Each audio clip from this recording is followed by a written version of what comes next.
just wanted to Hello, say hey. yes, hi. Looking great. Thank you. Yeah, we're all set. All set? Yeah, State Senator Moore couldn't make it. She's sick, but we have some great minds here, so it'll be a good time. All right, regular. All right. Anytime you're ready. Yeah, okay. Get seated. Okay. Okay.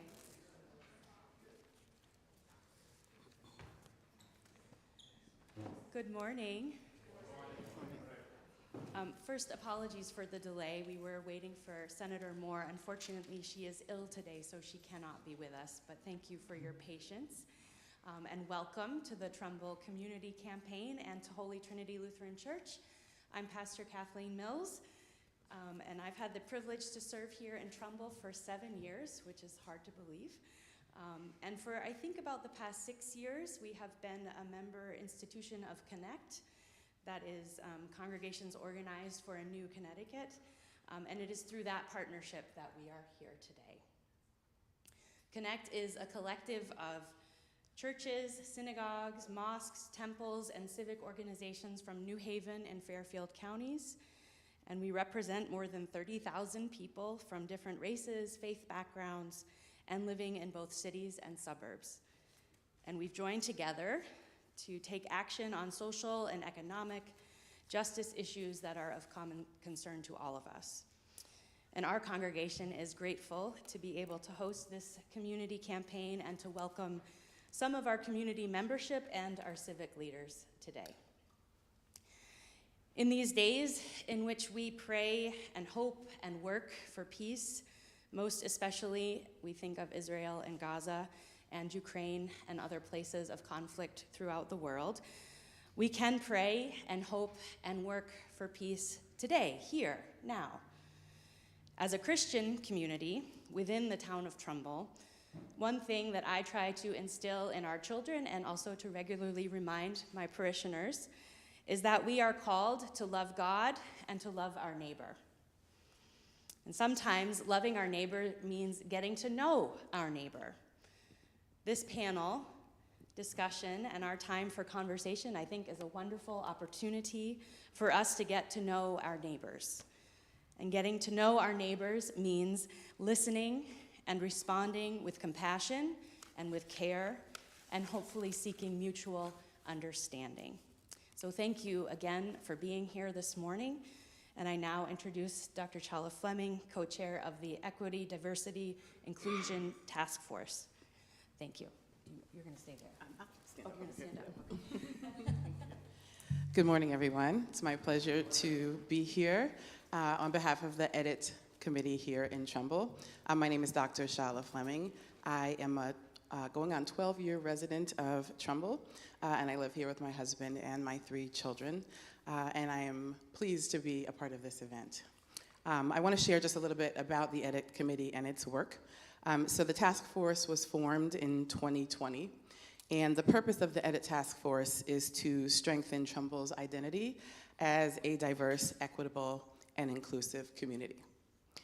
The task force is charged with identifying programmatic, community, and legislative practices with regard to racial, social, sexual, and gender equity and diversity. And our mission statement reads as follows. Trumbull's Equity, Diversity, and Inclusion Task Force, also known as EDIT, seeks to foster a more equitable, diverse, and inclusive Trumbull, where all residents will have and feel that they have opportunity and representation by listening to and engaging with community members, researching best practices, supporting education opportunities and initiatives, and advocating to improve inclusivity in Trumbull for all identities, including but not limited to identities based on race, ethnicity, gender, sexual orientation, religion, socioeconomic status, and ability. So the focus of today is the notion of unity in community. And I'm a big fan of the South African philosophy of Ubuntu, which is a term that means humanity. And it sometimes is translated as I am because we are, or as humanity towards others. And in a more philosophical sense, it is sometimes translated to mean the belief in a universal bond of sharing that connects all people. And so to me, that is what we mean by unity in community. It's essential for us to see, honor, and respect each other's humanity at all times. So thank you all for being here, and we appreciate your attention as we get into the panel discussion.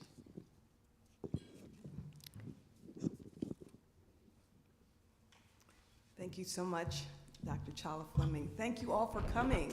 We're so excited to see you this morning for the first, maybe of many, community events in Trumbull.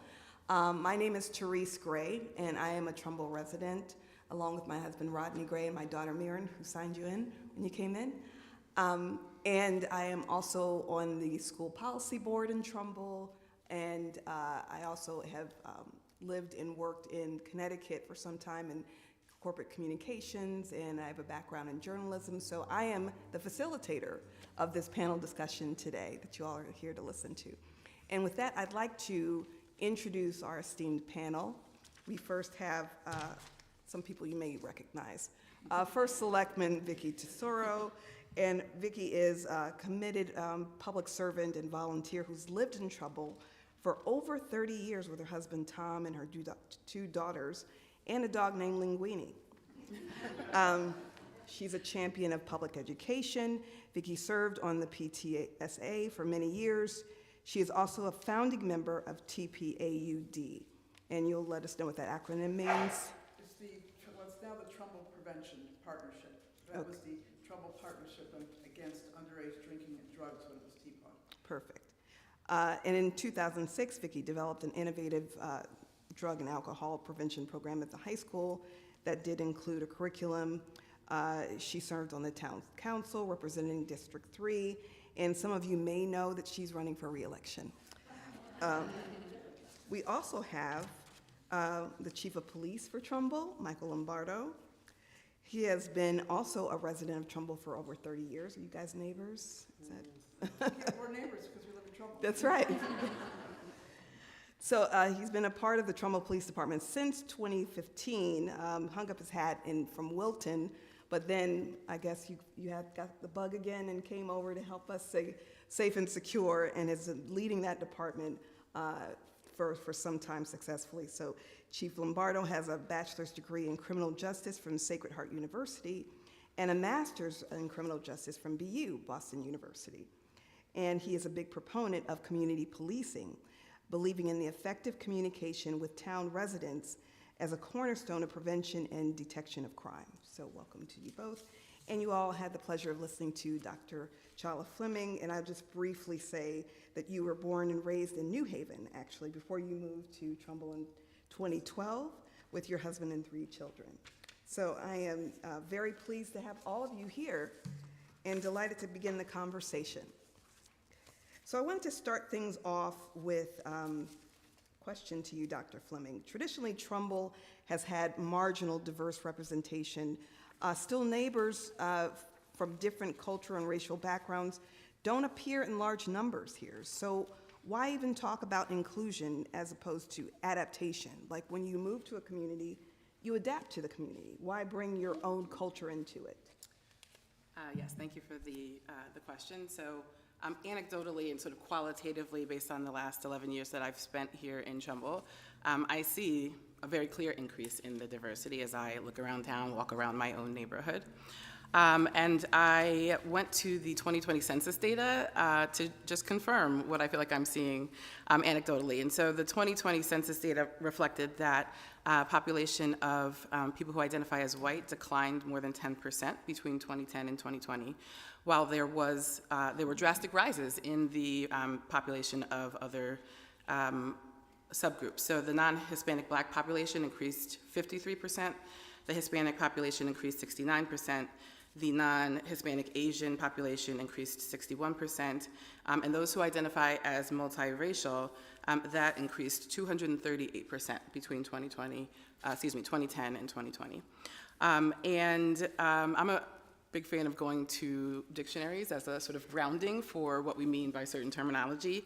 And the Oxford Language Dictionary defines inclusion as the act or state of including or of being included within a group or structure. And on the contrary, adaptation refers to changes in an organism to survive in a different context. And so for me, no one should have to change who they are to fit within a community. The community should be open and accepting and welcoming of differences and of diversity. And so we're in a diverse place. And we need to honor that, we need to respect that, and we need to celebrate that, and we need to make sure that everybody does feel that they belong here. Have you seen that happen in terms of when you moved in, this is for the whole panel, 30 years ago, 12 years ago? Have people changed in their interactions with one another and with how they receive one another, just walking down the street, going to the grocery store? Have you seen any of that change? For me personally, in the last 11 years, I've always found Trumbull to be welcoming, right? I've never encountered anyone who is outright rude, disrespectful, saying anything mean or unkind or spirit murdering, as I like to call it. So we've had very positive experiences here, but at the same time, when you are a person of color entering into a predominantly white community, even if everyone is nice and kind, there is still sometimes a feeling like you don't belong. And so while there's not been anything overt, I have experienced things like people kind of double and triple looking as I'm walking around my neighborhood. My children have had experiences in school where there are questions about their hair or other things about them that sort of signal that they're different. And for me as an educator, those are learning moments and opportunities to further that conversation around diversity and inclusion and making sure everyone feels welcome. In my personal experience, it's always been a great place, and I do see it continuing to become even better over time. Vicki? So before I begin and answer that question as well, I just would like to speak for a second so everyone knows, who I am. I'm sure most people, I hope, know who I am, but some may not. So I have been first selectman. I've been first selectman here since 2017. And, I just want to first thank Therese and Rodney and the CONECT group for sponsoring and presenting this program. It's very important that we always talk to one another. Conversations are how we believe and learn about each other and grow as a community. So I also want to thank my chief here, Mike Lombardo. We obviously work together daily in the town, keeping people safe here. And unfortunately, Senator Moore couldn't be here, and that's too bad. But we hope she feels better soon. And Dr. Fleming, thank you for being here as well. Just some opening remarks from me, if I could.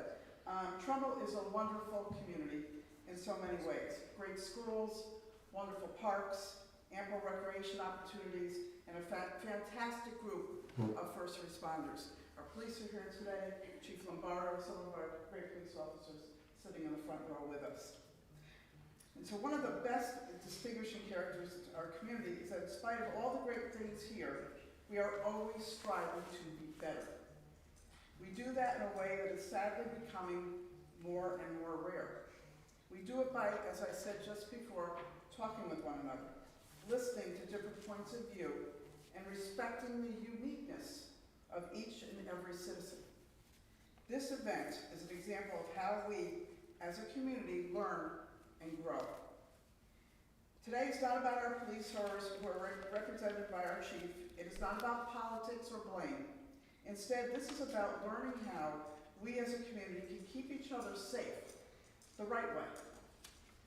It is sharing experiences so that we can learn from them and build understanding through them. So, obviously, that's why I'm looking forward to this program. So you want me to repeat the question? No, I'm good. Okay. I'm good. Thank you for sharing the statistics. I have some data, too, that the chief shared with me from Data Haven that shows that, according to Trumbull's 2023 equity profile, 25% of our population here in Trumbull is diverse. We moved here, as you said, 32 years ago, and I came from Norwalk. Norwalk was a much more diverse place than Trumbull was 32 years ago. But I can tell you, we are much more diverse than we were 32 years ago. My neighborhood is a great example.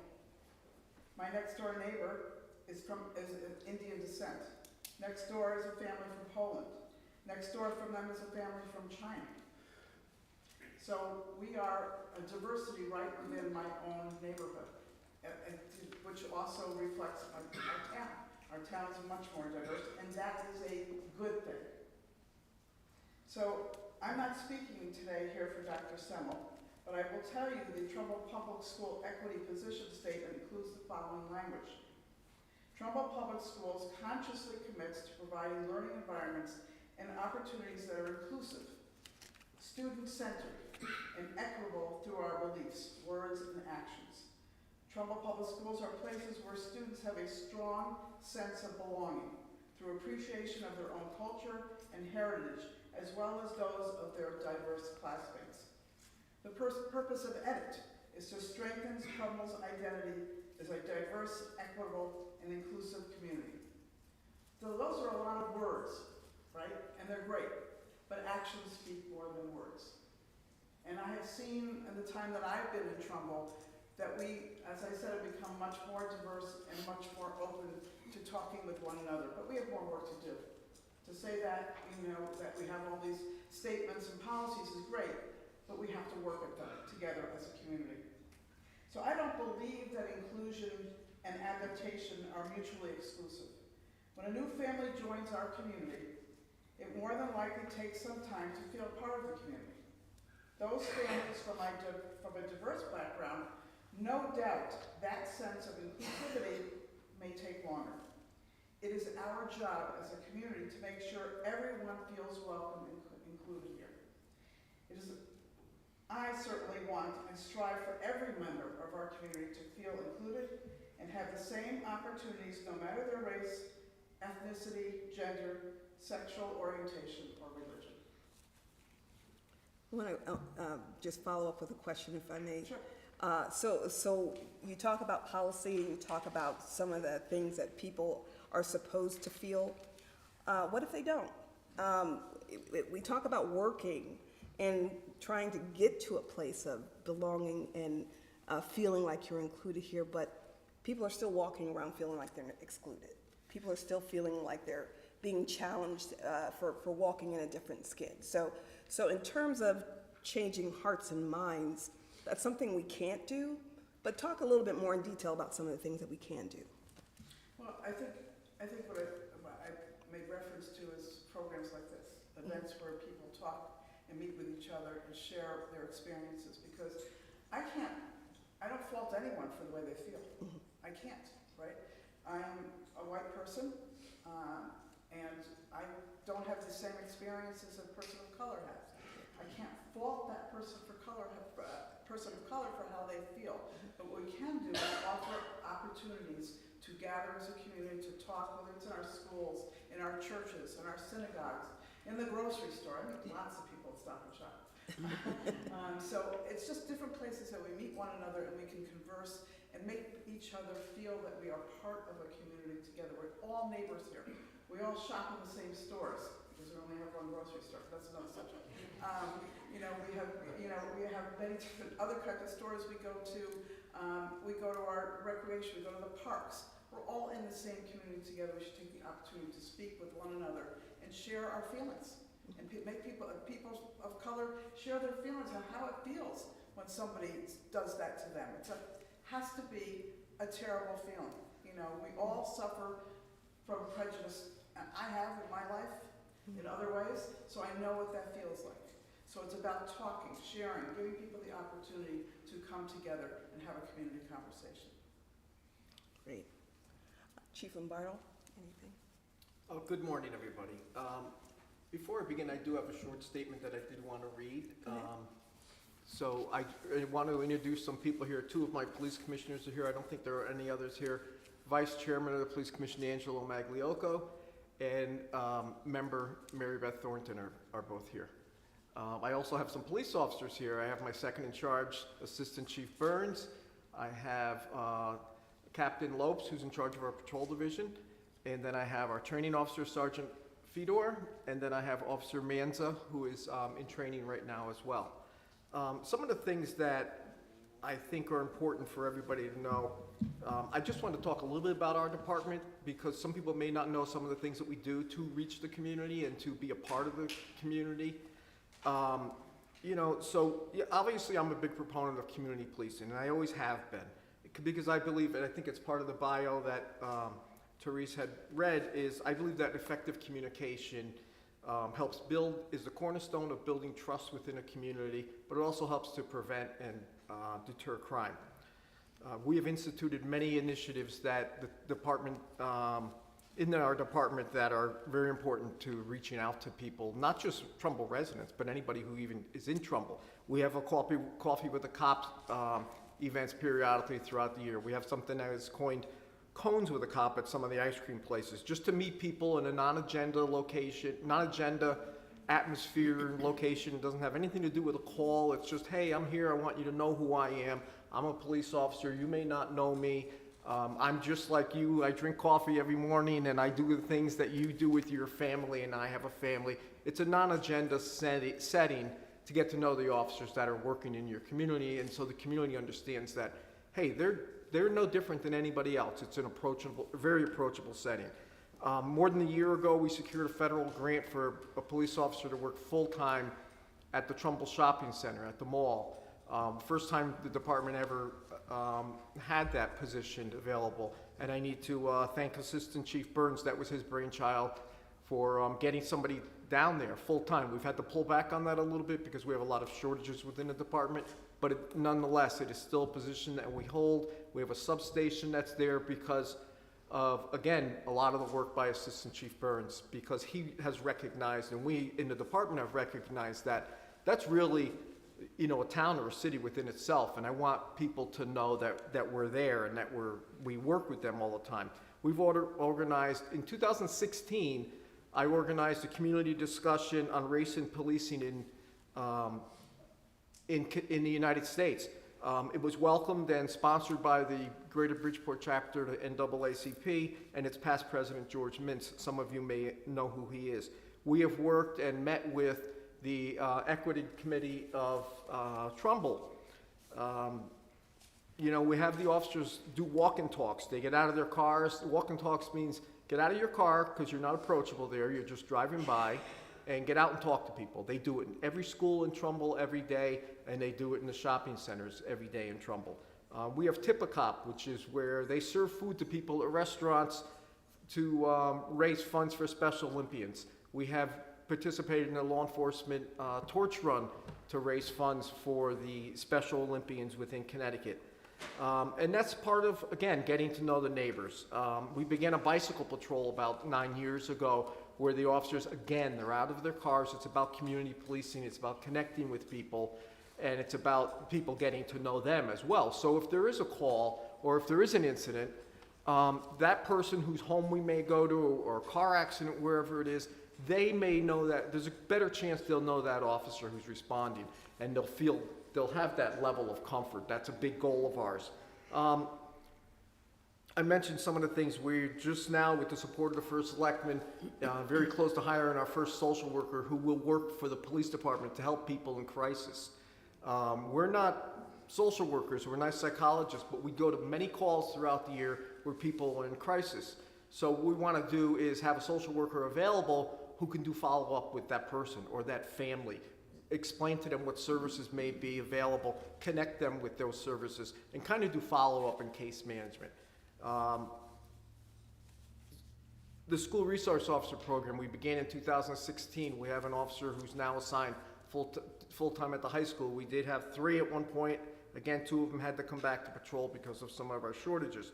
We began the DARE program for 5th graders because it was a transition period for them before they go to 6th grade, where they get to learn a little bit about consequences of things that they do or might not do in some of their actions. It's not just about drugs anymore. It's really about consequences to their actions throughout life. But we also want them to know an officer. We want them, again, it's another way for us to engage.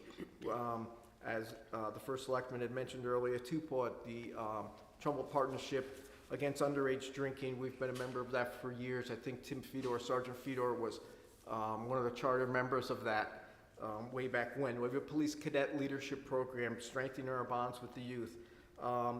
Training, we could talk all day about training. I just want to touch on a few of the things that we do and that we did before they even became law. We introduced Narcan in 2016 because there was a major situation with people overdosing, and we still ran into that. We had 3 of those calls just this week. But we also have the officers are required to go through critical incident training. They go through de-escalation training. We did implicit bias training that was taught to our officers in a train-the-trainer setting from the U.S. Justice Department.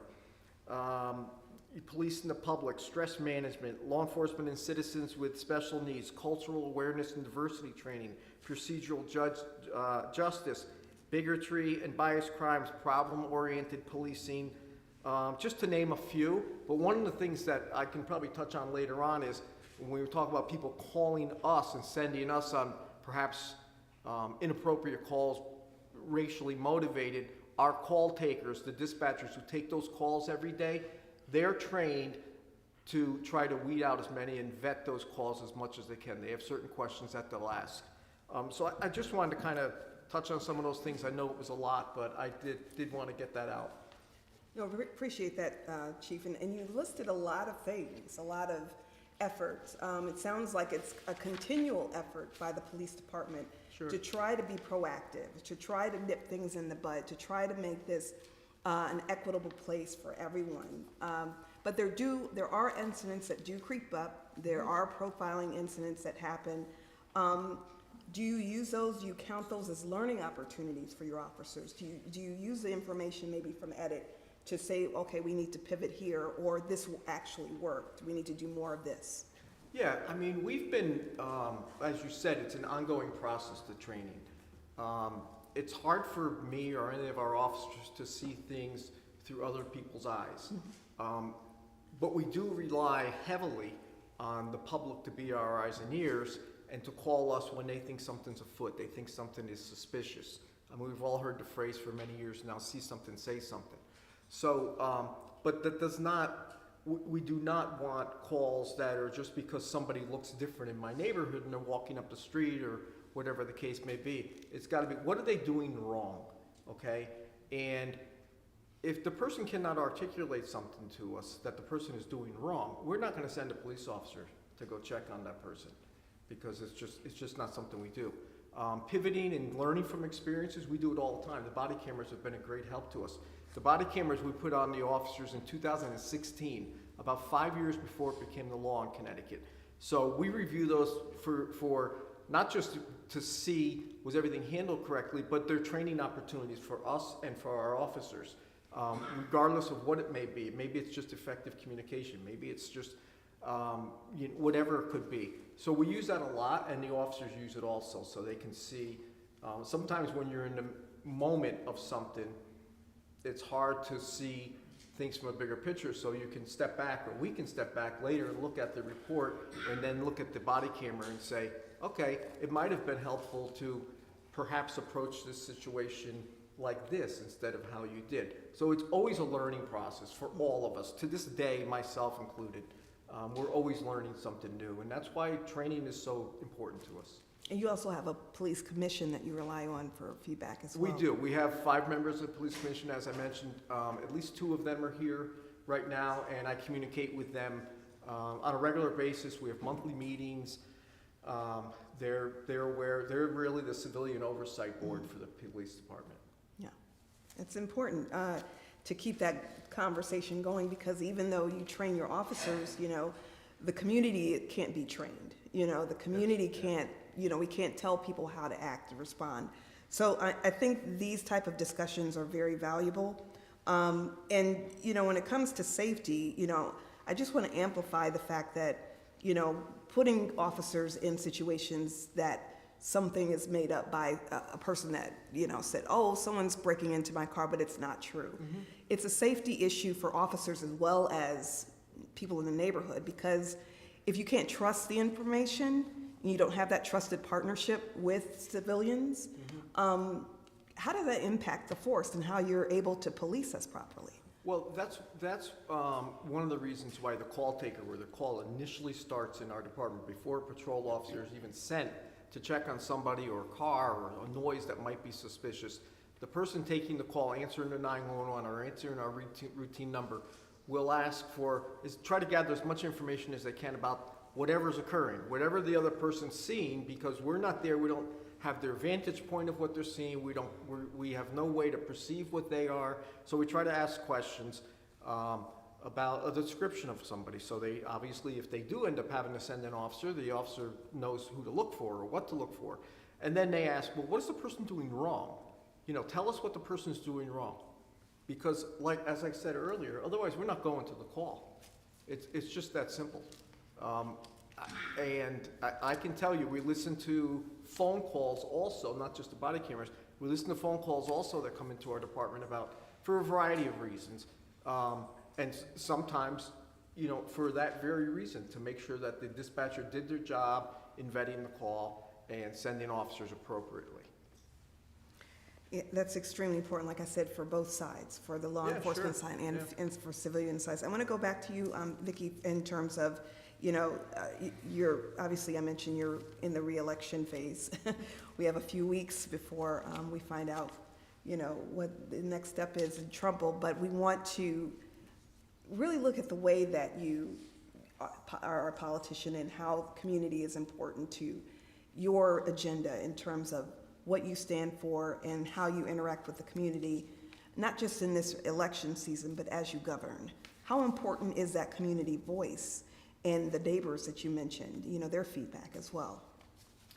Well, I have to say that, I've been a politician. I don't like to use that word, obviously. I'm a public servant. Okay. I'd rather have that.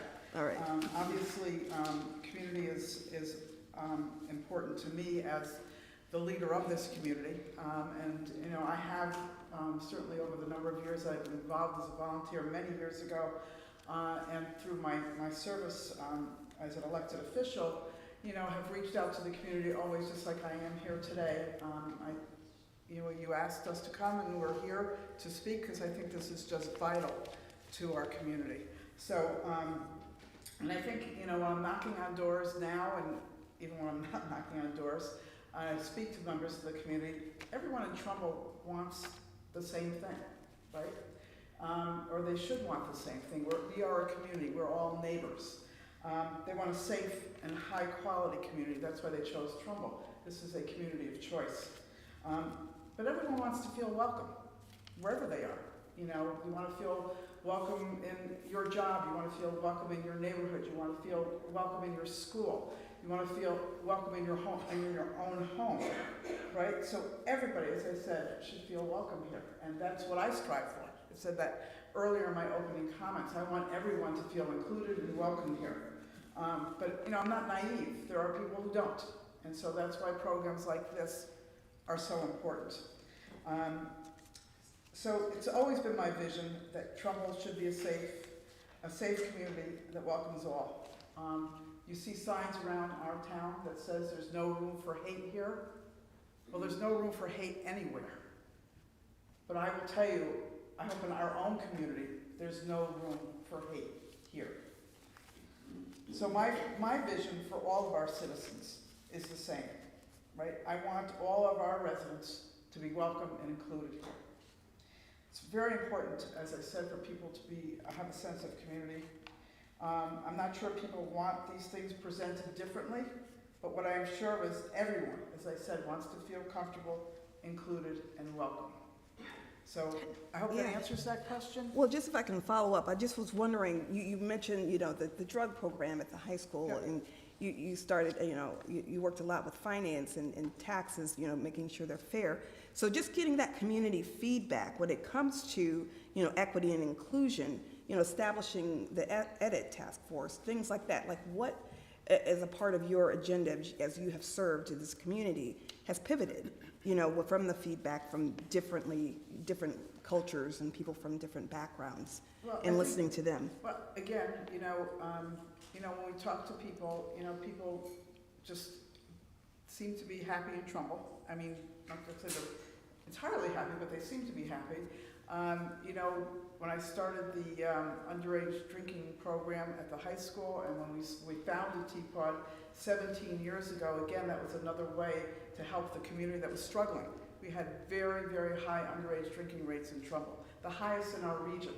And so we changed through that program, through the Trumbull Partnership Against Underage Drinking, we changed the norms in our community. And that's what we had to do. We had to work from the bottom up. So this is very similar, right? You have to work through the community to change the norms of a community. And I think, you know, we continue to do that. And again, I'm not saying that Trumbull is a perfect place. I don't think any place is a perfect place anymore, unfortunately. There's no utopia, but we all have to work together to make it better. Okay, I'm not sure I'm answering your question. No, you got it. Did I get there yet? Yes. You know, I think it's about talking with people. Yeah. It's about having programs like this. We had, years ago, we had a community conversation in the school system. Years ago, I don't know, some people may remember that, when Dr. Chaffee was the superintendent, or he might have been the assistant superintendent. We had a big community conversation about all sorts of things within the school system and how it affected the community. It was another opportunity to bring lots of people together, and it went on for a couple of years, this program. So it's about reaching out and talking, always. And keeping the conversation going, which we appreciate, you know, everyone being here and doing that. Dr. Fleming, wanted to come back to you. I mentioned the establishment of EDIT, and you talked a little bit about the background, but what is the work, what is the goal for this task force? Because it's pretty new. It's still kind of getting its footing, you know. But wondering what you see in the future, or the immediate future for that. Yeah, so it is new, founded in 2020, and so we are in 2023, and I actually am fairly new to the committee myself, just being appointed in May of this year. But as the mission suggests, some of the most effective ways to promote inclusivity include listening and engaging with the community and all the opportunities that can be made for that.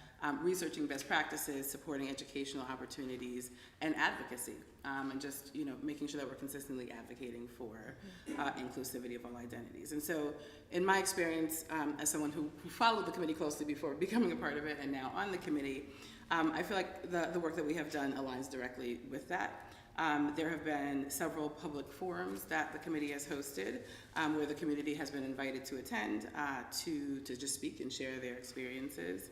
And the things that have gone on for them in Trumbull that are directly aligned with issues of diversity, equity, and inclusion. The committee also engaged in listening tours, as Chief Lombardo mentioned. They met with all the town departments and department leaders to gather information and just talk about how they're centering DEI in their work. And some of the things that the committee's also worked on include identifying more opportunities for training in DEI. Training for whom? Training for most primarily our committee itself, but also, you know, folks within the municipality, you know, town workers, and you know, potentially anyone who wants to be a part of it. I think is a sort of aspirational, longer-term goal there.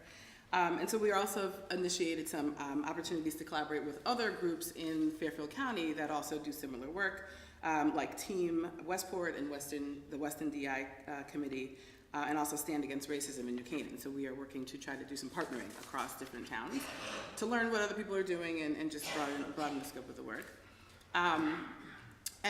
For me personally, as a career educator, the education piece is to me one of the biggest and most important things, is just for people to become more aware, to learn more and understand more. And so we've supported and collaborated with several educational opportunities, including most recently we had a panel with the library on censorship during Banned Book Week, and then back in June we partnered with the Trumbull Historical Society, where we had a wonderful speaker who discussed the LGBTQ+ resistance movements here in Connecticut. And we have an upcoming event that I hope all of you will attend, where we'll be discussing the book The Sum of Us, What Racism Costs Everyone and How We Can Prosper Together by Heather McGee. That's on November 6th at 6 p.m. at the library, so I hope to see folks there. Even if you have not read the book, it will still be a rich and meaningful discussion, so we invite you to join us there. We're also in the beginning stages of planning a potential cultural celebration for Native American Heritage Month in November, in conjunction with the Historical Society and the Golden Hill Pawgussett Tribe, which is local here in Trumbull. And then when it comes to advocacy, we lend our voices where we can and where we need to support inclusivity. And so one recent example of that is that the committee wrote a letter to the Board of Education in support of adding Diwali, the Eid holidays, and Juneteenth to the school calendar, which the school board did approve. And so we've also made a request that the town consider publishing a value statement that clearly names its position on and commitment to diversity, equity, and inclusion. So the task force is currently composed of 6 people, and so we're working hard to fulfill our mission. And at the same time, the work of diversity, equity, and inclusion is the work for all of us, right? We will all have to be a part of that work and a part of that effort to make sure it continues to move ahead. 2020, many people refer to that as like a sort of period of reckoning in our country, right? With the murder of George Floyd and sort of all the things that were going on in the country at that time. And lots of towns, states, companies, businesses, schools, right, developed diversity, equity, and inclusion committees and task force in that space. And the further we get away from sort of that period and that moment, we don't want the work to just become performative. It needs to continue, and it takes all of us really continuing to move the work ahead to make sure we don't get complacent and don't continue to advance the efforts. Thank you. I want to end here before we turn it to the audience for Q&A. One of the things I wanted to get from each of you is that word unity. And in terms of a takeaway, I mean, we talked about the trainings, we talked about policy, we talked about the continual conversation, but in terms of your definitions of unity and what you would like for people to take away from what you're saying today, can you just sort of sum up how you envision, community and the idea of unity of building here? Yeah, as I talked about in the welcome, the notion of really respecting the humanity in everyone is to me very critical and sort of at the foundation of this work. We are all, as for Selectman Tesoro shared, we all have bias, prejudice, things that are implicit, right? We don't intend to do it, but it comes through because of how we've lived our lives and walked through the world. But if we can all just get back to centering that every single person in this room is a human just like me, and they deserve the same things that I deserve, and I'm gonna do my part to support in making sure that happens, that to me is really what we're talking about with unity and unity in communities. Chief? Yeah, so I think, again, we've got to be able to speak about our experiences, ask questions, and listen to one another. None of us walk through life alone, right? I walk through it as a father, a brother, a spouse, an American, a police officer, a friend, but that makes up all of my life, right? And, so I think we all have to have a voice to lend to make the world a better place and more unified. And I think it's fitting that, the street that's right here is called Unity Road, so it's, it works out, but yeah. So in other words, we need to look beyond the outside of a person and try to, everybody comes from their own perspectives and backgrounds and cultures, and it doesn't mean that we can't be sensitive to that. It doesn't mean that we can't understand it. It doesn't mean that we can't, represent our cultures. It's who we are. Yeah. I mean, Vicki, we would love to hear your summation. I'm just thinking as the chief was talking about how divided this country feels and even the world feels right now. Well, I was just going to bring that up, so thank you for saying that, because we all know how dangerous the world has become, how difficult it is for everyone just to have a civil conversation about just about anything. Who would have thought, a month ago we would be in a worse position than we were dealing with Ukraine, and now we're dealing with what's going on over with Israel and Gaza. So the world changes, unfortunately changes just too quickly for all of us to keep up with it. But as a community, I'm lucky as in my job in Trumbull, I have great people that I work with, including Chief Lombardo and our police officers who are outstanding. The chief is committed to a department that respects all of our citizens. But as a community, we must understand people's fears. And we have to combat those fears respectfully through education and communication. And part of that education, as I said a number of times here today, is about what we're doing right here. So we've started that communication, that education, and we need to continue it. So, so that raising that awareness to the impact of things that we say to other people, we have to realize what our voices mean and how they can hurt people. So don't be impulsive. I'm not speaking to you, I'm not saying you, I'm talking to the world now. Think before you speak, because your actions can really devastate somebody and hurt them for the rest of their lives. It's that important. So that sense of community is that we all are all neighbors. We should all want what is best for each and every one of us together as people. We're all human beings, as Dr. Fleming said. The color of our skin may be different, our religion may be different, and I know everyone's heard this probably 1,000,000 times, right? But it's your actions that speak more of you as a person. Thank you. I want to turn it over to our facilitator, Rodney Gray, who's going to take questions from the audience if you have them. So please don't be shy.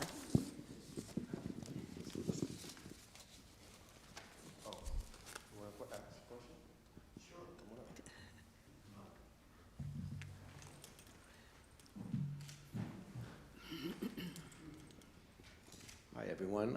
Thanks for coordinating this important meeting. I know part of the challenges of diversity is affordable housing, and I know that could be a hot potato as an issue, but I know, Vicki, a couple months ago there was a open forum about affordable housing and creating I believe, a 5-year plan. And can you talk a little about that and where that is sitting right now? Sure. So that plan was required by the state of Connecticut. Every community had to put forward an affordable housing plan. So we invited the community to be part of that conversation, and that's a conversation that's ongoing and probably in every town and city in the state of Connecticut, because we need more housing for the people that live in our states. I'm sure those of us who have children, and children that are in the point of wanting to become a viable citizen in wherever they live, they have to have a place to live. And it's very hard for children to afford to live anywhere in the state of Connecticut. So affordable housing is necessary, and I think we're going to hear a lot more about it as the years go forward. The state is really pushing affordable housing all over the state of Connecticut and providing programs and funding for it as well. You know, I can speak personally for my own children, how difficult it is for them. One is a teacher, and it's nearly impossible to even rent an apartment on a teacher's salary. Our police officers, our firefighters, we have to do something to help. Not only for our young people, but for people as they age, our senior citizens. They live on fixed incomes. If they no longer can afford to sustain the home they're living in, where are they going to go?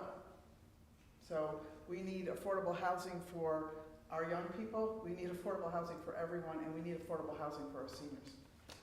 Yeah, unfortunately, State Senator Moore isn't here. She's Yes, sitting on the right, Housing she would've been Committee great to answer that for the question state. as well. Hi, I just want to thank you, first of all. My name is Julia McNamee, and I want to thank you, first of all, for this panel. It's been really informative already. I would echo some of what has already been said here. I live on Booth Hill Road, and in my neighborhood, in the last 5 years, we have had 3 Black families move in. We have 2 doors down from me, a Latino family. Across the street, there's a family with, I think, a white dad, a Black mom, and 3 doors down, there's a new Indian family that just moved in 2 weeks ago. So increasingly more diverse, which I'm so happy about. On the other side of it, I have friends and acquaintances who talk to me about being profiled. You know, people who where a young teenager is just sitting in a car and is pretty aggressively accosted by a police officer, which is really concerning. And so I guess my question is for Chief Lombardi. I really appreciate the things that you said that the police department has done in training in the last 10 or 15 years. And I guess piggybacking off of something Dr. Fleming said, what are we doing right now? So in the last year, what kind of training have we provided for current police officers in the area of DEI training and for new cadets? So just in this last year, I'm interested in what we did 5 or 10 years ago, but I really want to know what we are doing right now that we've done in the last year, because if it's not ongoing, it dies. I really believe that. No, I think that's why I have, one reason why I have Sergeant Fedor here. He is in charge of our training for the entire department. He doesn't do all the training. He makes sure people get the appropriate training. So I think he's the best person to answer that right now. Yeah, Okay. Excellent question. And, one of the things in policing, when we bring in new police officers as police recruits, is we send them to the police academy. And in the police academy, it's about 9 months worth of training, and it's very, very, very comprehensive, from learning interpersonal communications, simply how to speak to people. And we know, especially for members of the audience that have youngsters, the realm of video games have taken a world of their own, and it has kind of diminished the ability for people to have some good conversations. So we actually bring them right back to learn how to talk, and learn how to talk effectively. And with that, one of the most important components is de-escalation, right? So we teach, once you can establish a rapport through your interpersonal communications, we can de-escalate situations and understand people's emotions and try to kind of comprehensively take all that into effect and get to a good place. So that training is for all new police officers, and then we do concurrent training. So once you come out of the police academy, it's a very proud and happy moment to graduate. But that's only the beginning, that's the start. And the state requires every police officer to have so many training courses in different areas. I mentioned de-escalation, that's recurring, fair and impartial policing, we participate in, which is really understanding implicit bias, explicit bias. It actually is very personal, where we talk about our own biases, and we understand that we can't let our own bias influence decision-making, especially working as a police officer. So those are the new cadets have had this in the last year, the anti-bias and similar training? That's correct. Every police officer in Trumbull, as well as throughout the state of Connecticut, has had this training. What about in the last year, though? The existing police officers, not the new cadets. What has happened in the last year to continue that training? So we do ongoing training, concurrent training, and we do training classes daily throughout the community. And like Chief Lombardo said, I was just recently asked to be on a task force at the police academy in the state to roll out new training and to ensure that every police officer in the state of Connecticut gets the training. And we're rolling out different means or ways to provide that training, whether it's in person, through video networking, online. So we, within the past year, have delivered, I would say, training to all our officers regarding all the topics that the chief mentioned. Training is essential to our function, and as laws change, October 1st, a new set of laws went into place. So we have to get that information out there. So we're training every day, and that's my full-time job, is to make sure everything's properly trained. I'm sorry if it sounds like I'm nagging you, but I'm really trying to find out in the last year what inclusive training, implicit bias or DEI training has been taken by all of the existing police officers. So it's the fair and impartial policing that I mentioned, which includes implicit bias, explicit bias. All of them have done that in the last year. Yeah, All of that's our correct. current officers have done that in the last year. That is correct. Yep. That's great. Yep. Okay. And procedural justice. We're big with procedural justice and transparency. I think that's really important to your community. I know you may not hear that, but I think Trumbullites that I speak to really want to know that all of our residents are being treated fairly, and I'm glad to hear that and hope it continues and expands. Thank you. Thank you. Good morning to everybody. Okay. I just wanted to, I'll be brief because I do have a dentist appointment I have to rush off to, but I have lived in Trumbull for almost 55 years, and I am glad to hear about all the good things that are being done now, and I'm totally supportive. And the new programs that were not available when I first moved to Trumbull, it's all great, but there are issues. And I have questions. One question is, I'm 84 years old. Why can't I get a senior citizen discount on my taxes? I got it before when I lived in the lower part of Trumbull. I moved about 3 years ago to Tashua area, and then I had to bring in my entire tax return, most of which was copied, and then I was told that I was over the income limit. Now, for the 10 or 15 years I had the tax discount in the lower part of Trumbull, I never had to bring in my income taxes. I never had to verify my income. And why now? My children had issues going to school, but we're going back some years. I hope that all has changed. More questions? Why can't young black men drive around the streets of Trumbull? Let's take one question at a time. What's your primary question here, about the taxes? Yeah, that's one, but I'm gonna Okay. have to run off. I'm already late for this appointment. I'm sorry. Okay. So I just want to throw it all at you. Well, we have to be spoon-fed over here. So what's primary? You want the tax question? You want to repeat that? Yes, there was a clause that was pointed out to me in the information about the taxes because I wanted to know how was it calculated? How was it determined? And sure, there's a clause in there that mentions income. Never applied to me for the 10 or 15 years I had taken advantage of it before in the lower part of Trumbull, but now it was being, enforced. Okay. Okay. So let's just take that. Is it possible to, or do we need the finance? I'll give that question to the chief.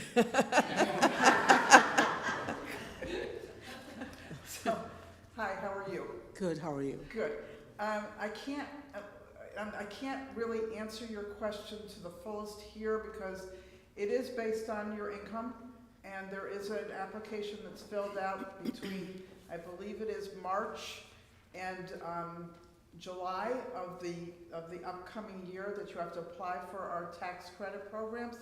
We have very good tax credit programs here, so I'm not sure why you're not applicable, if your income is over the limit. You'd have to come into the tax assessor's office and have a conversation with them, or you can come see me if you're not satisfied with the answer you're getting. But it is definitely income-based. Yeah.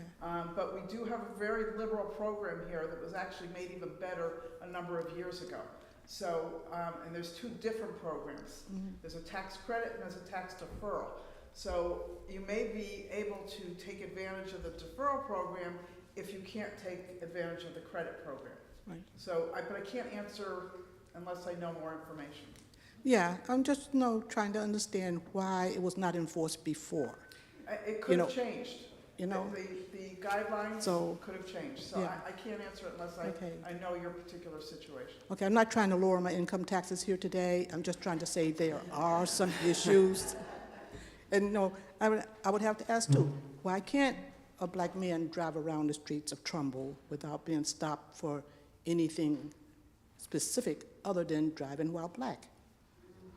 Or walk around, as I read about the problem recently, why can't these things happen? So just to clarify, I want to get to a specific question for Chief Lombardo. So you're talking about the stops that seem to be or appear to be racially motivated. Right. So just want some clarity on that perception that a lot of people have, and maybe paint a clearer picture. I just want to say just a blanket thing here is that when I first moved to Trumbull, my husband was often stopped on the way home from work, and why are you here? Where do you live? Mm-hmm. No driving violation, just well, what are you doing here? Yeah, I mean, I can't speak to something that happened years ago, okay? I can speak to today. I am not aware of any situations where that has occurred today, where black men are stopped by police officers for no reason. I am not aware of any in Trumbull that we've even had a complaint about. Right, And that's another good thing with the body cameras, yeah. because it gives us the whole interaction with that person. So it's not like the officer, and I'm not saying any of them can come back and say, well, I never said this, I never said that. Well, we know what you said, and we know what the driver said. So,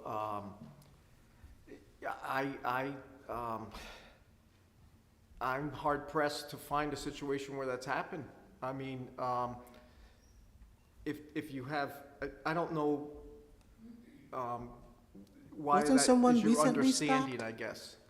Who was going out for a walk? That was me. Yeah. Okay, well, So, I but mean, that but if wasn't, you- that was not initiated But that by a was a police situation officer. where the arrows were pointing to the community, though, not the officer.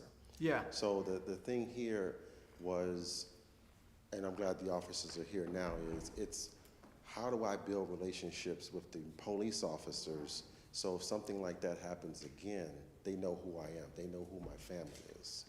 So that's what I was trying to accomplish today from the perspective for this particular situation. yeah. But it's always an ongoing issue on both sides. But the thing is that I don't know how to personally do that besides going out for a walk to meet these officers, shaking hands with them. I've had profound conversations in the streets with them. But I don't know what else I could recommend if someone, or the Chief Lombardo could also recommend to say, hey, if someone wants to get to know our police officers, how can they do that? Yeah, so I can back up a little bit. That's why we have so many community-involved things that our officers are required and we make them do. So people can see them, can speak to them, can see that they're approachable, can see that they're human beings just like everybody else. And so there is that connection with the community, because I want to build trust with people, just in general. You know, nobody should feel like I'm worried about walking down the street because a policeman's going to come up and stop and talk to me, okay? But if I go to, I think the situation you're talking about is with Mr. Gray, where he spoke about that at an edit meeting, I believe, and we've talked about it. That was not initiated by a police officer. So, yeah, so that was a call to us that somebody had, you know, I'll be honest, somebody had called us and said that Mr. Gray was in a particular parking lot, and basically you should check on this guy.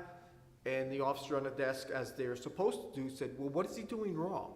And in this particular case, that person said he's looking in car windows, right? So, you know, we've had a tremendous amount of cars broken into for years now, okay? So is it me? I mean, I walk by cars. Sometimes I look in the car too, just, you know, I don't know, sometimes out of curiosity or whatever. But it's something that we want to check on, okay? Not because of the way I see it, not because the way Mr. Gray looks, but because somebody called and said there's a suspicious person, this is what the person looks like. Now, was that person calling just because Mr. Gray is a black man? I don't know. But that's why we asked the person, what's he doing wrong? Okay, so we try to really get around if people do, and people do have biases, so we really, and we're in a difficult spot because we don't want to not go to something, and God forbid something were to occur. I can tell you, you know, we get about 1,000 calls a year for suspicious cars, noises, people, you know, because we ask people to be our eyes and ears, like I said, but we can't kind of gauge, you know, I don't know what they're seeing, I don't know what their vantage point is, I don't know what the perception is of that person, okay? And that can be honest with you, some people sometimes they go to these calls and it's somebody that's sick in a car and needs a medical call. It has nothing to do with the person being suspicious. You know, they may be parked and that's the thought, or it just turns out to be nothing. So I hope I clarified that for you. Yeah, I'm glad to see this happening. This is progress, and I'm glad to hear about all these wonderful new programs you have going on. It's progress, but, you know, just wanted to say what I had to say. Okay. Thank you for raising that. I just also wanted to add, before we move forward, the flip side of that is the onus isn't just on the police. I know we get that sort of programmed in our minds. When we look at our community members who are making the calls, who are really the ones doing the profile, that's why we're here today. We want our neighbors to see us and have this conversation, be a part of this dialogue, so that we're not in these precarious situations and put in dangerous situations because the police are simply doing their job. So we want neighbors to have the conversation. We want you to come out, and we want to hear from you and you to hear from us. So thank you again. I think we have a question over here. You want me to go? Oh. Sorry. Hi, my name's Grace Thomas. Thank you very much for having this. I think it's a really important step, and a lot of the things that you have said here today were good to hear. I just want to kind of bring us back to the beginning, and where we talked about inclusion and adaptability. And I really think that it's very important to understand that it's not the responsibility of the people moving into this community or people who are from marginalized groups to make the effort to adapt to this community. It is the responsibility of the community, for no matter who is coming into their new community, for them to reach out and for them to make those people feel included. And I am wondering here today, as I listen to all of this, it feels to me that that the reason that we all came here to begin with, that maybe this has not been heard, that you're still sort of feeling unheard. And I'm speaking as a white woman who walks through this town with a lot of privilege. However, I also wear another hat. I'm part of the LGBT community, which is unseen and invisible. I can walk through without anyone ever knowing that about me. So I know what it feels like to both have that privilege and also to be in my neighborhood. I mean, the reality right now we have shared is that there's a lot of divisiveness. And my next door neighbor, a couple of years ago, was an African-American gentleman who has since moved, but he did not feel safe. We see all these signs going up. We hear our neighbors speaking out on local Facebook groups and things like that, and we do not feel safe. And I can only imagine that, other people in other marginal groups do not feel that. And I just think that we've missed the point of that people do not feel it. We may be able to point to statistics and things like that, but people are walking around this community and they are feeling unheard and unsafe, I believe. And I think it's our responsibility as a community to reach out to them, and it's not for them, it's not for this gentleman to go and figure out how he makes the police know him and his family. It's for us as a community to do that. And I think this is a great start. I just think that this is not a question, it's a statement and kind of a challenge that we need a lot more of this. Thank you.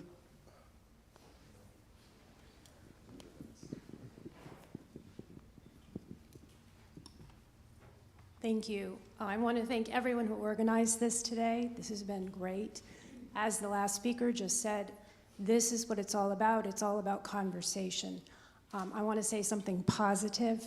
I was the chairman of the town council when we formed EDIT, the Equity, Diversity, Inclusion Task Force, okay? And I am now on the police commission. And we also have a former co-chairman of EDIT on our police commission who isn't here today, Andrea Fonseca. So our police commission and our police department is well aware of everything we're talking about today. We're very sensitive to it. I know I'm personally very sensitive to it. I grew up in this town. My daughters went to school in this town. We're two-generation Trumbullites, and Trumbull has changed. And Trumbull has become more diverse with every color and religion and since I was a child here. But your leadership in town is what changes things, okay? It's not really the regular resident who buys a house and pays taxes. If your leadership cares about diversity and inclusion, your town cares because they lead your town.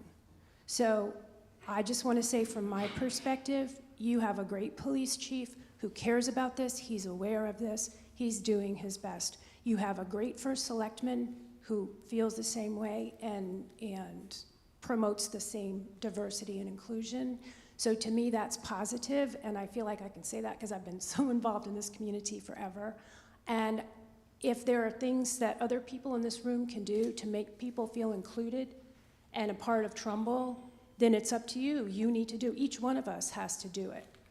And then look to our leaders to say, this is the way Trumbull is, this is the way Trumbull will be going forward. Not just today, not just at this event, but going forward. Thank you, that's all. Thank you. Can I just comment? Right, oh, Can I just go ahead. comment a second? 1 second, sir. Vicki, what did you say? So, just before, I'm sorry, Angela, just 1 second. I just want to echo what Mary Beth said. And, you know, I believe, standing here as your first, or sitting here as your first selectman, I have always been at the forefront of making sure that we as a community accept one another. Without a doubt. I hope that no one doesn't, think that that is true. And I understand exactly what the woman said in the back. But I also have to say, it is also about what happens in our families, what happens in the homes that our children grow up in, and what they're learning, what lessons they're learning in their own homes. You're not born to hate. You learn it. And so what happens in our homes, what's taught in our schools, what's taught in our churches and synagogues, all those messages have to be the same for our kids as they grow up. Otherwise, we will never get away from what we're talking about here today, right? We can have lots of conversations, but again, it's actions that mean more than words sometimes. So we all as a community have to teach our next generation what it means to love people, what it means to have peace in our life. If we don't do that, then we're all doing a disservice to our kids and future generations. Thank you.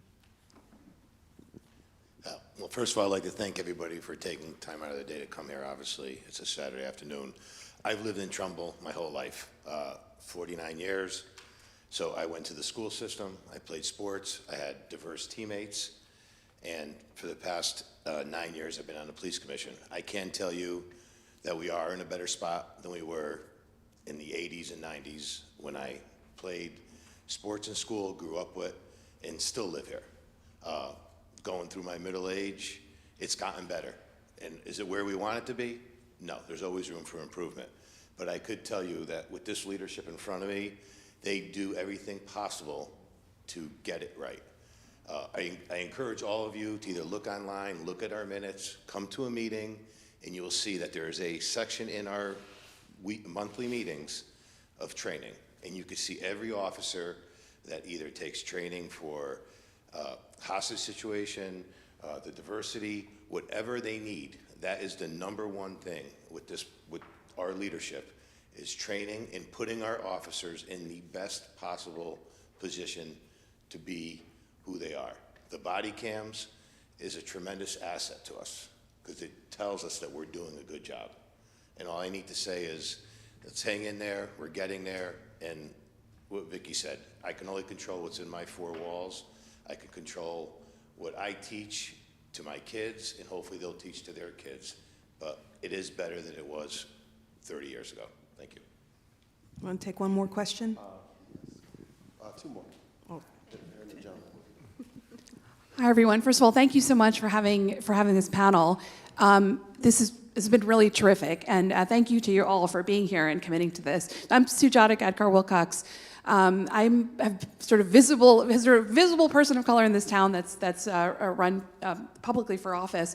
But one thing I learned knocking doors is this town is different. It's much more diverse. And you're going to see that whether you want to or not. And you're going to have to engage with diversity whether you want to or not. But I do think it starts with the leadership on top. And I just want to say something about all the panelists here.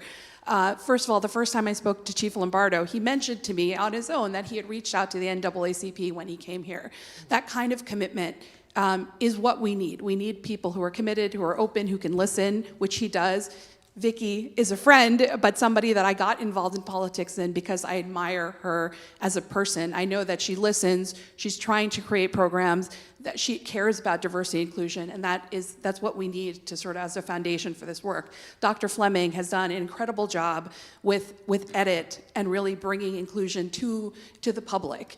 And so I just wanted to add mostly a comment about, I hope that we can, I'm saying this now, and that's why I say as a visible Democrat in town, I hope we can depoliticize diversity. Because diversity isn't about politics. It's really not about, it doesn't belong to any particular party. It's not for or against a particular party. It's actually about lived experiences that people have that you can, and it's not like one person is to blame. I like Vicky's point about Teapot, that building or changing a culture is a grassroots movement, and everyone is a part of it, but there's only one part. So everything isn't about policing, everything isn't about the schools, but some parts of it include the schools, and some parts of it include policing, and some parts of it include people who are calling in, and the police have to figure out how to respond. So changing the culture of the community. And I think the more we have leaders that are committed to understanding and maybe not being defensive, that's why this conversation is so great, because we have to say there are things that are wrong. You know, we have to acknowledge that Trumbull was, and maybe it's not anymore, but was on the list for racial profiling, but we have these trainings in place now. We have, you know, I'm so glad to hear about this. I didn't know about the training for calls coming in, because that's not the police officer, that's somebody from the community saying, I see something that they think is unusual, but doesn't really warrant a response. I wasn't even sure how you train for that. So I'm glad to hear that there are trainings. Yeah. So there are structural things that we need to do in the schools, right? Kids are still feeling like they're excluded, they're being singled out, somebody is being called by someone else's name, right? If you have two students, so there are things that, and I think we're hearing, right? The people, particularly people of color in the community, are feeling like it's not because of one institution. It's because still we have so much work to do in this area. The problem is it's so difficult to do that work because diversity is so politicized. I just feel like even using that term is not helpful now, because it feels like, okay, you're a Democrat, you're talking about diversity, but that's not really the point. The point is to be able to have these kind of public forums, is to think about the ways in which people are being vulnerable, and how are we addressing that. And I just wanted, so it was a comment really to say, I hope we can continue that and to build as a community, we will see, visibility will be there in our town, because we do see, I've knocked on so many doors, I see I was surprised, I've been here almost 20 years, and I was surprised to see the difference. You know, but I hope we can continue panels like this and have leaders like we have here, all three of our leaders here who, can continue the work of EDIT, take that work seriously, to think about how the town can change, and be okay with saying, look, here's what we still need to do. I'm glad to hear some of those things, and I look forward to hearing about other things that are coming up. But thank you all for today.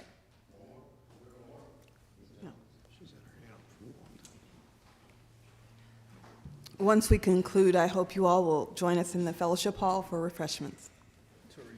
Thanks, Robin. I just want to say, my name is Wayne Deagle. I was a Trumbull resident. My children have all gone through the educational system and have the benefits of the Trumbull community. I now, with my wife, live in Shelton, but I'm part of this church, part of CONECT, and it's refreshing to hear this conversation being so open. I applaud all the people on the panel.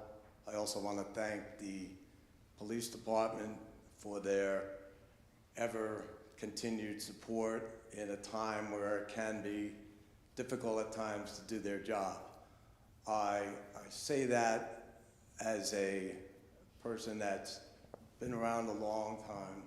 I was a product of the Vietnam era. I've seen friends come home from serving in Vietnam, and basically they didn't want anybody to know that they were part of the military. My wife and I have a son who is part of the military. And when he comes home, the picture is totally different.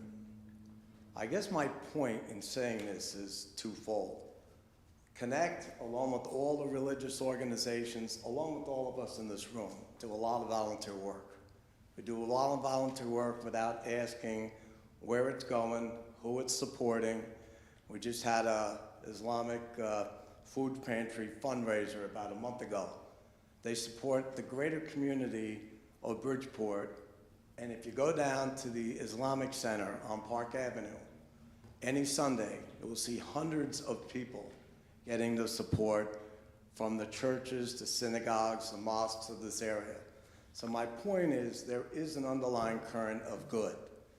The world is a rough place, especially the last couple weeks. My question is twofold. One, where do we go from here? I know Rodney had the pleasure of sitting down and speaking with you before this started. You're a sports fan, so right now you're in my club anyway. I also want to say, for any of you here, as a public service announcement to this church, we have church tomorrow at 10 a.m. You all are welcome to join. And I mean that sincerely, because with all of us working together, that's how we're going to get something done. My question is this, regarding where we go from here. Are we going to have other forums? And my other question involves, and I know First Select Woman touched on it, a number of other people have touched on it. You know, action speaks louder than words. I think we all got to leave here and say, what are we going to do to make this world a better place? Where it comes to the media, I personally have somewhat of an issue, because it just seems like every time you turn on the news, everything is so negative. You would think that the world is going to end tomorrow. I was wondering what we can do, as I know you have a media background, what we can do to change that, and also where are you going forward as far as having more of these forums? Yeah, I think I'll turn it to the panel, but I also want to turn that back to the audience. Where do we go from here is not a question for this panel. It's a question for everyone in this room. So I think that one of the things that we can offer in terms of, you know, having these types of forums, sorry, I'll get to you. One of the things that we can do is just have a takeaway from today. Listening to what our panel has said, but also listening to what some of the folks have said in the audience. Listening to what my husband Rodney said about his experience being profiled. I think that what do you do with that information is a you question. Finding some way to give back. You know, some people are volunteering on the commission. Maybe there's something else that can be done. Maybe there's a lesson or a volunteering opportunity at the high school. So I think that we have to just dig a little deeper and really understand that, you know, the leadership is here, but the responsibility is ours. Would you like to add anything, Chief? Sure.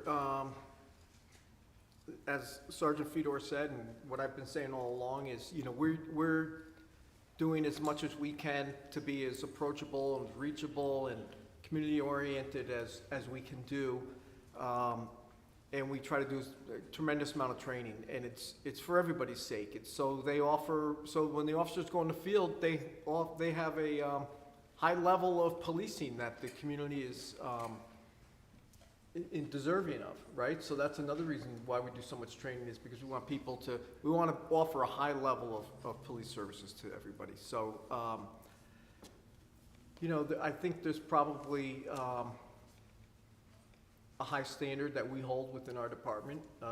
We have, in years past, let people go because they haven't followed that standard for a variety of reasons, and we'll continue to do that. It's what we expect of our officers, and that's why they wear our uniform. Otherwise, they're not going to wear it. Dr. Fleming?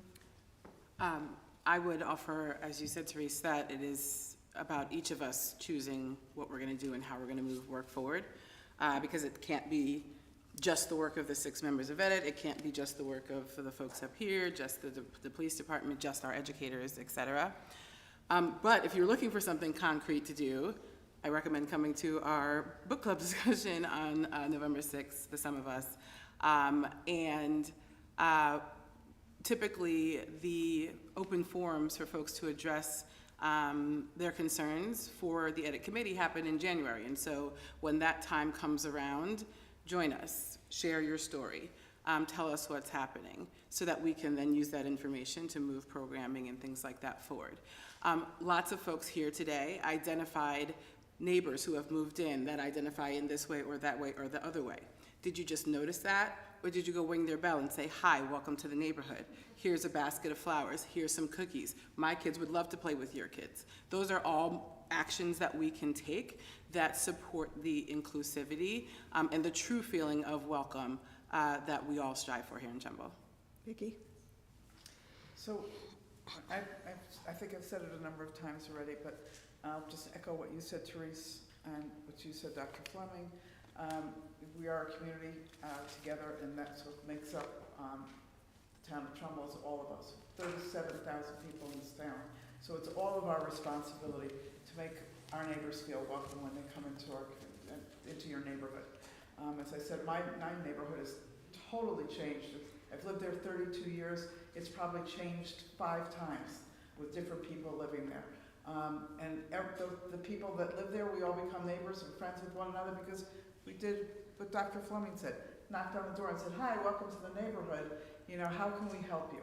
So it's up to the people that live here to change the norms. Just like I said before, it starts from the bottom up. It is a grassroots effort for sure to include people in the community. But there's also other ways. You can get involved in your kids' schools, get involved in your church or your synagogue, get involved in town government. I know it's maybe a bad word. Get involved in town government. I've tried over the time that I've been the first selectman here to make our boards and commissions more diverse. And we've done some, but there's more work to do. I've reached out, I've had some people reach out to me. I'd love more people to reach out to my office and say, hey, I want to be on a board or commission in the town. Because truly, and I say this all the time, Trumbull is a community of volunteers. There are so many people that volunteer in this town, and I don't want that to be lost. You know, whether you're a soccer coach, a softball coach, whether you teach, religion at a church, whether you want to volunteer on a board or commission, you're giving up your time with your family to go help the town, but it's for a good thing. So it's about everybody wanting to be part of the community. Last question over here. I apologize.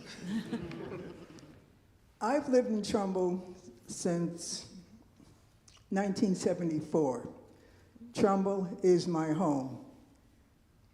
The problem that I see that troubles me is that when I ride through Trumbull and ride through schools, when I look at the playgrounds, and I can hardly sometimes make out kids that look like me. And I know, as being head of the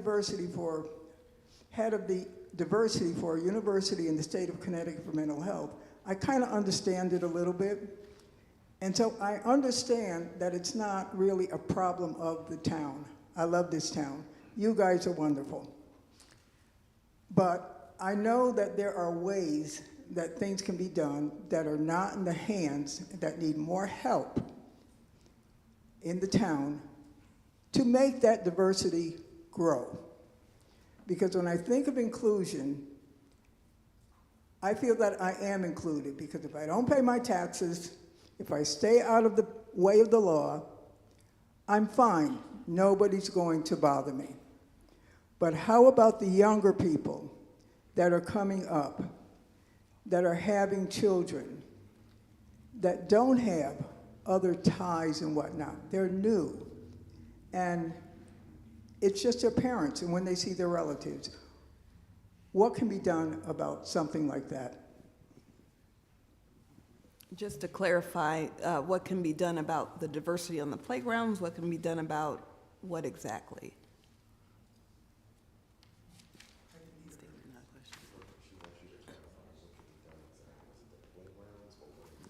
No. It has nothing to do with the schools at all. Okay. I think that the schools are wonderful. Wonderful, wonderful, wonderful. I'm just wondering whatever kind of funding or however they do it in other places where kids are from one town to another town. I don't know, that's not my area. But I know that it does happen. Okay.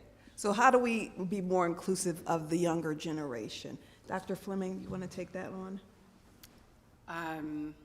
Again, I don't want to speak for Dr. Semmel and the fantastic educators here in town, but I do know that they're doing a lot of work to try to move that work forward. In my particular children's elementary school, I have firsthand, seen and observed the increase in diversity.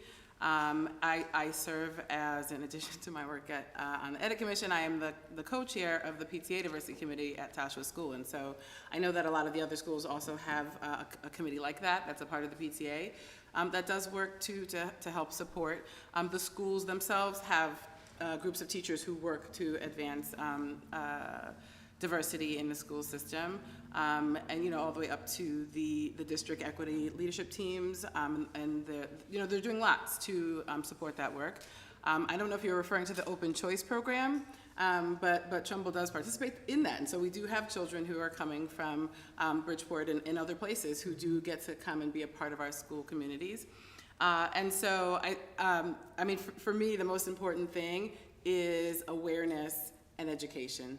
And doing the work to, as we become increasingly a diverse town, that we are checking those implicit biases that might creep in, that we are noticing if there's a Black child or a Latino child or whoever that's excluded or left out, that we are inviting kids to make those connections, to bring people in.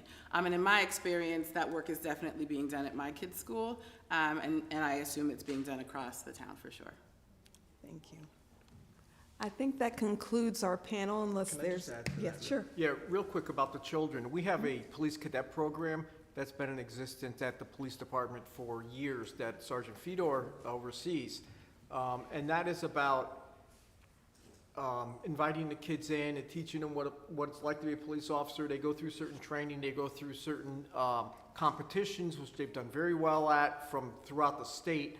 But that's another way that we get the kids involved in is through the police cadet program. And like I said earlier, we do the other things, the cones with the cop and things like that too, because we see a lot of kids at these locations, and we want them, DARE program, you're teaching 5th graders, so we want them to see, when they go to 6th grade, they see one of our school resource officers, and they go, it's a little uncomfortable sometimes. You go from 5th to middle school, and there's a friendly face. So just things like that.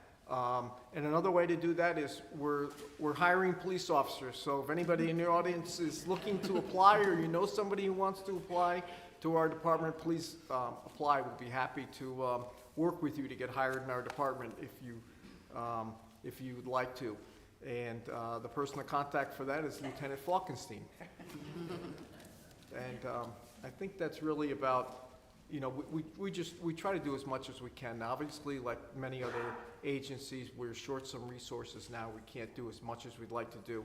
But I want to start, at some point in the future, I've been talking about trying to have a citizen police academy that other agencies do, where we teach people what we do, and we show them all the facets and different areas of the department and why we do things too. Sometimes you see something, myself included, and I go, why would they do that? But then if I'm brought into it a little bit more and I get some connection to, that makes sense now, right? So, and I hope we did some of that today with people as we explained some of the whys and the whats we do to the training as well. I think you guys have all summed it up pretty well. Okay, just wanted to make sure. I just want to say thank you again, because it's a great program. And, I hope we do more, obviously, of these types of conversations. And thank you, Kath, for opening your church, being part of CONECT. Tim Harris here as well, and thank you very much as well. Thank you. You'll take us out? Yeah. I was just going to make sure people clap.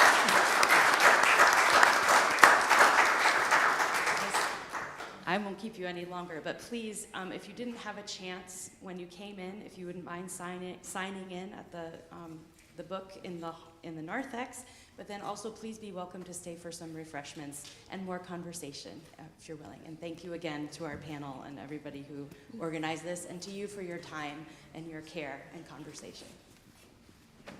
Thank you. I didn't mean to cut you off.